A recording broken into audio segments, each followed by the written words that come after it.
Hey everyone, this is going to be the first of a few different videos. We're going to take a little bit of a dive into ControlNet, and we're going to especially take a look at Canny and Depth. And really, they're just the two that I'm most familiar with at the moment. We're going to take a look at how powerful this tool is on its own, but it's already being used in a lot of different plugins as well. So that's something we're going to probably talk about a little bit later. Right off the bat though, I wanted to show you what it was capable of doing with the most difficult of targets for something like Stable Diffusion: hands. Notoriously the most challenging thing to render. But the difference between this output and this output is ControlNet. From what I understand, this paper led to this repository, and it eventually became an extension. I'll show you in a minute how to download that extension along with the models, but for now, let's look at the difference between what this does in both text-to-image and image-to-image. First, let's talk about text-to-image. In the most simplest explanation, we're taking a prompt, just text, as the full context of what's being generated. With image to image, we're using a full prompt, plus we're using an image as context. With text to image, we're talking about 100% of the weight being in the text. And of course, you could weight the words accordingly, whatever you want to do. But with image to image, we can make the prompt heavier, or we can make the image heavier. If you're already very familiar with Stable Diffusion, hopefully all that made perfect sense. If you aren't, that's okay. You don't necessarily need to know all of that. The important thing to understand is whether you're using this through text to image or image to image, you're adding another layer, a control layer.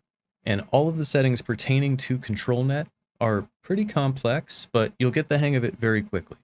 This control layer is also weighted against everything else as well.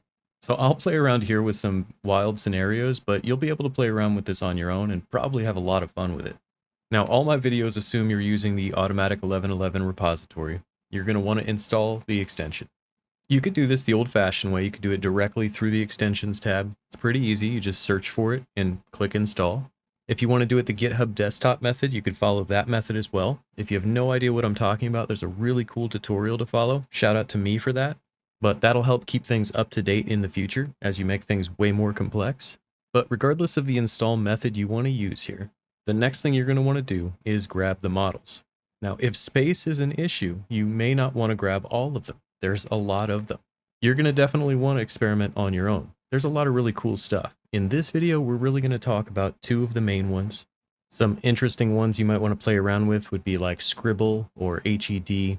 Honestly, all of them are very interesting on their own. We're going to grab Canny and we're going to grab Depth, and we're going to need the PTH file plus the YAML file. So just grab, the YAML files are super tiny. It looks like each of these path files are like 1.5 gigabytes. Now, remember to have restarted Stable Diffusion if you haven't already once you've installed the extension. Inside your extensions folder, of course, you're going to now have ControlNet, and inside there, you're going to have a folder for models. So just dump these downloads directly into there, and then they should be easily accessible right inside of ControlNet. There's going to be this extremely long list of preprocessors, and then a less long list of models. Yours is going to be much shorter, especially if you only downloaded like 2. If you click the checkbox, you get a chance to preview stuff with the preprocessor, and it'll give you an idea of what an image is being processed like.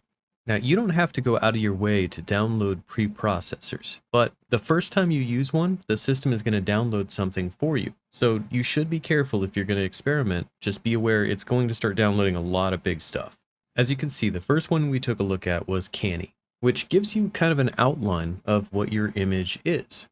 For the purpose of this video, Canny comes out looking a little bit more cartoony, a little bit more outline-ish, and it really gives a general shape of what we're looking at. Whereas Depth, and you'll notice there's a number of different depth preprocessors. Each one actually gives you a different depth layer, different depth output, but it comes out a little bit more like a topographical map. And each of these depth preprocessors gives you slightly different output. And so yeah, depending on the photo, depending on the circumstances, you're going to want to experiment each time to see what gives you the best output.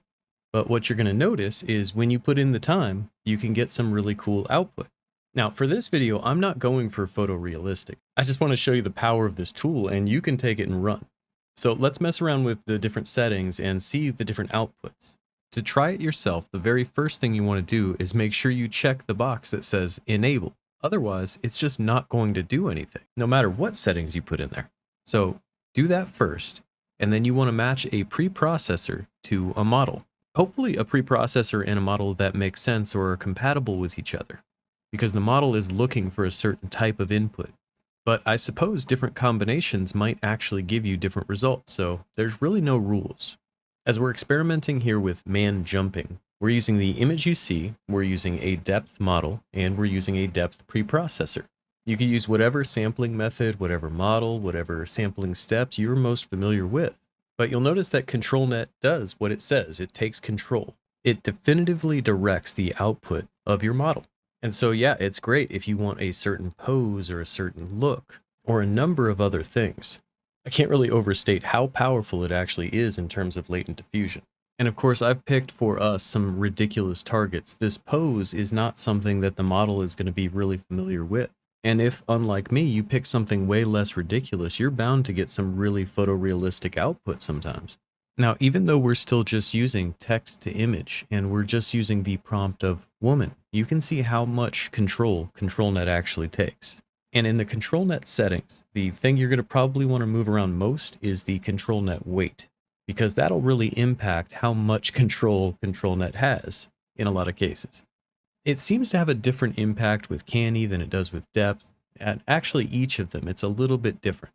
Each of these models and preprocessors seems to have a bit of a sweet spot, and if you give it too much or too little control, it'll either do nothing at all or it does way too much.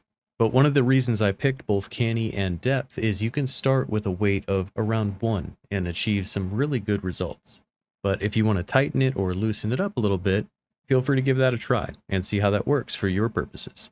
When it comes to using ControlNet and image to image, because of the additional context of adding an image, you can get some incredible results. If you thought it was impressive with just text, you can imagine the level of control with an additional image. It can really help reinforce a lot of things that won't get picked up within the normal ControlNet system, like colors or the theme. Needless to say, the results you can get here are much closer to the original, especially given that you can turn up or down the denoising of image to image itself, which is a normal feature we had before ControlNet. This is at 100% denoising though, where ControlNet just has this much control, and you're really leaving it again up to the weight of ControlNet. So as you explore and experiment, that's probably how you want to set it up, but there's no wrong way to do things, and sometimes the results that you get from an accident are pretty amazing.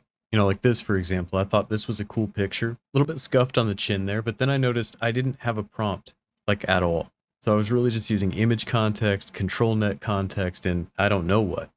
So with everything we've covered here, you should have the basics of Canny and Depth. And for getting the general pose of things, for getting the general impression, I mean, you've seen what those things kind of pick up with the preprocessors, so you have a general idea. In future videos, we're going to explore some of the other ones because they do other things too.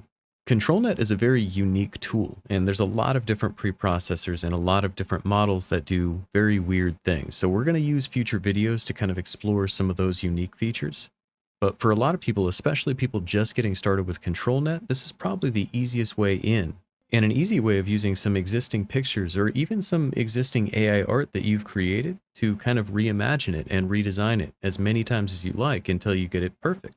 So it's really important that you subscribe and definitely hit that little notification bell if you want to be aware of when the next ControlNet video comes out. And of course, I've got the news videos going every Friday to keep you updated on everything happening in the AI space. But I'll leave you with this for today. I hope you enjoyed this little preview of ControlNet.